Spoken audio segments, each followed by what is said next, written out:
E pra ser bem sincero, eu não queria que esse dia chegasse, mas infelizmente ele chegou. Época de Natal, fim de ano, mas também é o fim da primeira temporada de Dandadan. Então esse é o último review do último episódio da primeira temporada, que infelizmente acabou. Mas em clima de Natal já tivemos a boa notícia de saber que a segunda temporada já está confirmada e estreia em julho de 2025, e até já saiu o trailer oficial. Agora a ansiedade é porque o último episódio da primeira temporada terminou em um clima de suspense de arrepiar. Tivemos a comoção da família ao casal de modelos anatômicos Tara e Hana, a disputa por território entre Okarun e Didi, que se repete algumas vezes no decorrer desse episódio. Vimos também o sofrimento do Didi com um mal olhado que não deixa nem ele dormir. Conhecemos também a casa amaldiçoada que Didi mora na cidade d'Aja, que é numa região montanhosa que abriga um santuário a um verme chamado Tsushinoko, além de uma descoberta a um quarto misterioso e também da situação perigosa que Momo se encontra nas fontes termais. Quer saber com mais detalhes tudo o que aconteceu no episódio 12 de Dandadan? Então já sabe, né? Deixa o seu like e fica até o final do vídeo que eu vou te explicar tudo com o máximo de detalhes possível. Mas primeiro, solta a vinheta.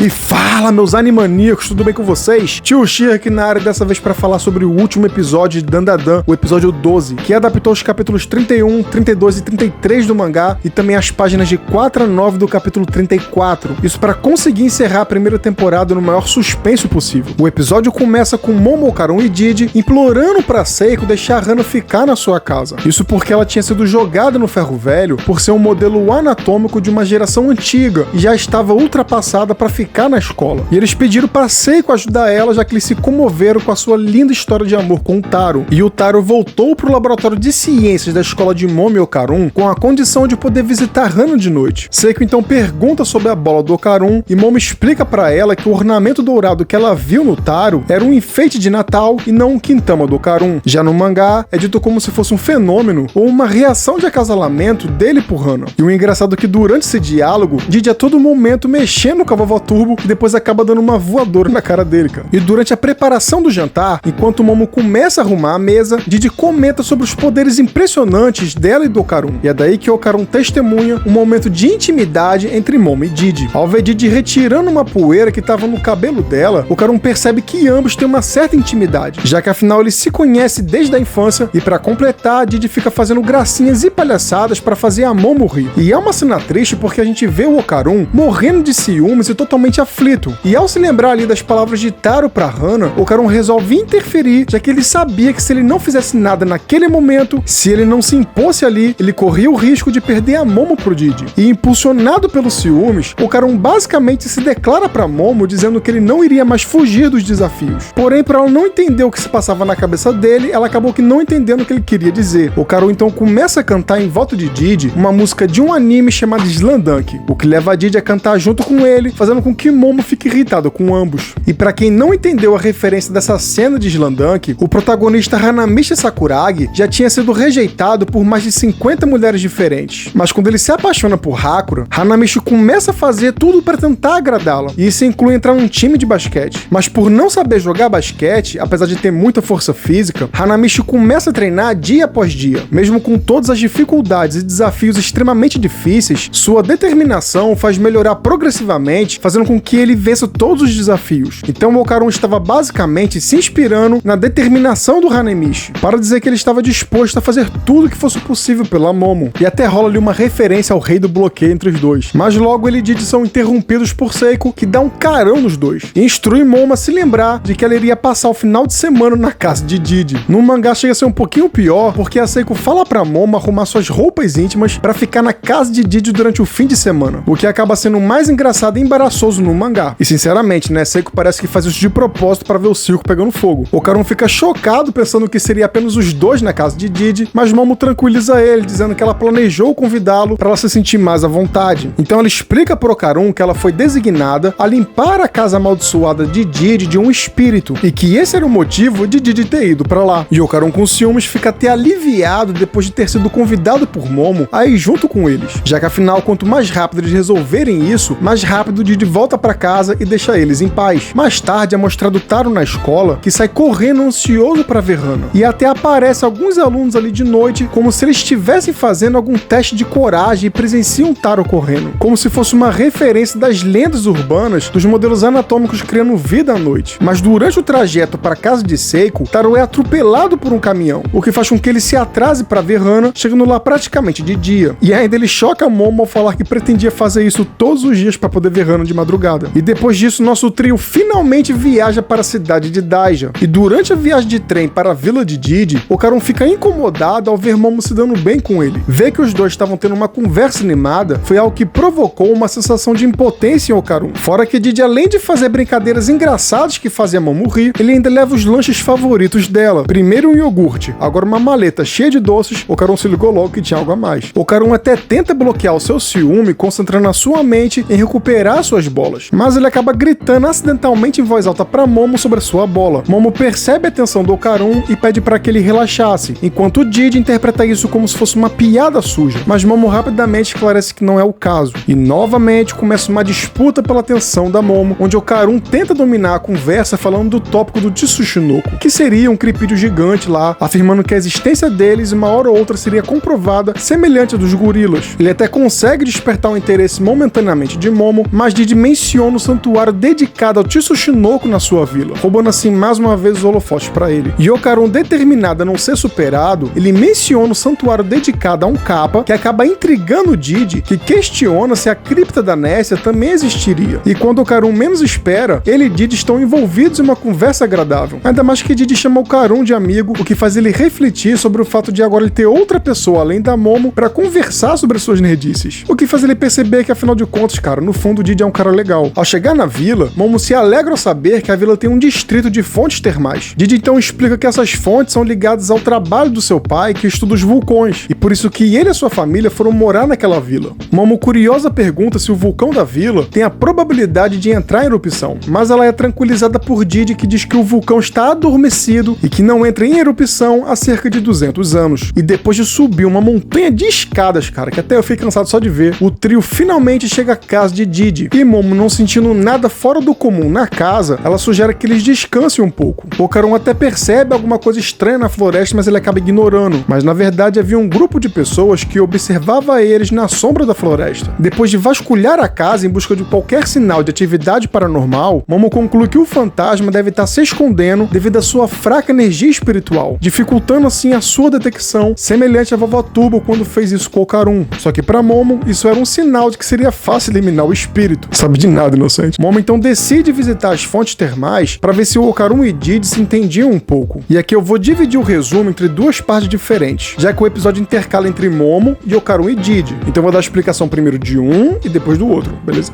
Didi convida o Okarun para jogar uma partida de futebol, já demonstrando assim que ele é fã desse esporte, que já até parece um brasileiro, né? Vive fazendo piadinha e ainda gosta de futebol, cara. E enquanto o Okarun tá aprendendo a chutar a bola, ele percebe que ele era uma oportunidade para ele aprender a jogar futebol na ausência de Momo. Isso para conseguir impressionar quando ela estivesse vendo. Só que Didi pergunta para ele se ele tem sentimentos por Momo, e o Okarun responde que ele respeita ela, o que leva a Didi a apontar todas as outras coisas que ele gosta na Momo. Isso desencadeia pela terceira vez uma disputa entre eles. Só que dessa vez o debate é sobre quem gosta mais do que da Momo. E uma coisa que o anime não mostrou é que no mangá o Didi acaba se declarando pra Momo nesse momento. Okarun e Didi ficam citando as coisas que eles gostavam em Momo, pra ver quem gostava mais dela. Até que o Okarun se lembra do incidente que eles tiveram, que eles acabaram se beijando. E ao invés de falar que ele gostava do beijo da Momo, ele simplesmente diz pra Didi que ele tinha ganhado a disputa. Porém, durante a discussão, Okarun percebe algo estranho na casa, ao ver uma janela que seria um cômodo do qual não existe na casa quando eles entraram. É aí que eles percebem que havia um quarto secreto naquele lugar. E pegando uma marreta, Didi quebra a parede e descobre uma sala cheia de talismãs. Isso cria um suspense sobre o segredo que havia naquele lugar e o que seria aquele quarto secreto cheio de talismãs. E por que ele estava escondido. E enquanto tudo isso acontecia, Momo relaxava nas fontes termais, imaginando se Okarun e Didi estavam se dando bem. Só que, sem perceber, alguns homens estavam secretamente espionando Momo tomando banho. Cara, que bizarro isso daí. Só que Momo começa a se sentir tonta e decide sair da água. Só que assim que ela está prestes a sair, um grupo de homens entra e informa a Momo que aquelas fontes ali eram de banho misto, como dizia uma placa que estava enferrujada, indicando que a fonte assim era tanto para homem quanto mulheres mulheres tomarem banho juntos se eles quisessem. Um dos homens começa a falar sobre jacarés, alegando que eles costumavam aparecer em fontes termais para atacar mulheres, o que faz com que ele e os outros agirem como jacarés, se aproximando lentamente de Momo. Momo até tenta usar seus poderes para se defender, mas devido à tontura, ela acaba que não conseguindo. E de repente ela é pega de surpresa por um desses homens, que rapidamente agarra suas mãos e empurra ela para dentro da água, fazendo com que ela ficasse incapaz de reagir a tudo o que estava acontecendo. No mangá temos uma pequena diferença, pois ao invés de cair dentro da água, Momo fica quase que exposta por cima, mas também se sentindo incapaz de conseguir usar seus poderes. Agora, numa análise um pouquinho mais minuciosa, quando aquele homem diz que havia jacarés que atacavam mulheres nas fontes termais, eles estavam se referindo a eles mesmos, ou seja, eles possivelmente já faziam isso com frequência e quando uma mulher sumia, eles colocavam a culpa em jacarés, entendeu? Então tem tipo uma ligação minuciosa por trás desse diálogo. O episódio termina com esse suspense, cara. O que tinha no quarto secreto? Quem eram aqueles homens? O que eles queriam com a Momo? O que vai acontecer? Mas infelizmente vai ficar para a segunda temporada em 2025. Mas se você quer saber o que vai acontecer na história, fica tranquilo que eu tenho uma novidade para você. Eu pretendo dar continuidade na review da explicação do mangá, capítulo por capítulo, aqui no canal do YouTube. Então só fica ligado que logo logo sai vídeo. E também quero agradecer aos 3.000 inscritos aqui no YouTube. Muito obrigado por você que ficou até aqui. Curte, comenta e compartilha. Um Feliz Natal, Feliz Ano Novo e a gente se vê. Até a próxima. Valeu e